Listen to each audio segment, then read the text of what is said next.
Hello everyone, this is Ahmed Yehia. I'm doing the water heater simulation project for the embedded systems course. Here is the components of the water heater. As you can see here, here's the Arduino board that contains the microprocessor. Here is the button, which is we use it for resetting the water heater. And here is the board. We have the LCD here, and we have the variable resistance for changing the temperature. We have here the switch. We have the start and the stop button. We have LED for showing notifications, and here is also the sensor for the temperature. We will do the simulation right now for the water heater. We have two ways of doing the simulation. First one is doing using a timer where the water heater works for a specific number of seconds, and another way of simulating the water heater, which is using variable temperature, changing the variable temperature using the variable resistance in order to make the water heater work. So right now we're going to try to start the system.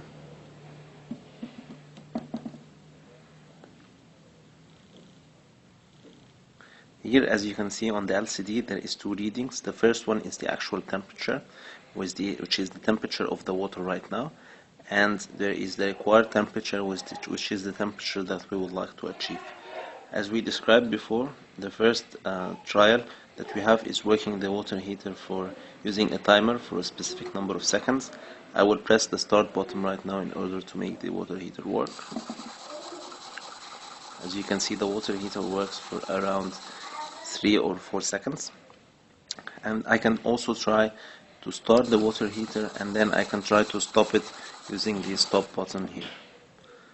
The second way to try the water heater is using the variable resistance in order to change the temperature. As you can see on the LCD, here is the required temperature, but we can increase it slightly from here to go above the actual temperature. As you can see, as the water heater goes above the actual temperature, it starts working automatically. And now I will try to reduce the temperature. Here, as you can see, the motor works as soon as the required temperature goes above the actual temperature.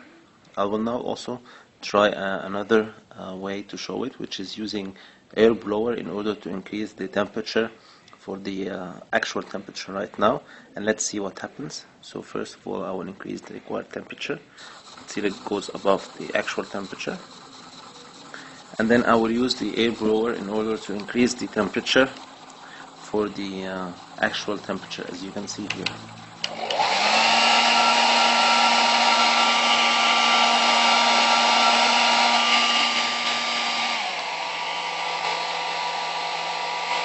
As you can see, the temperature now has gone above the actual temperature, and the water heater stopped working automatically.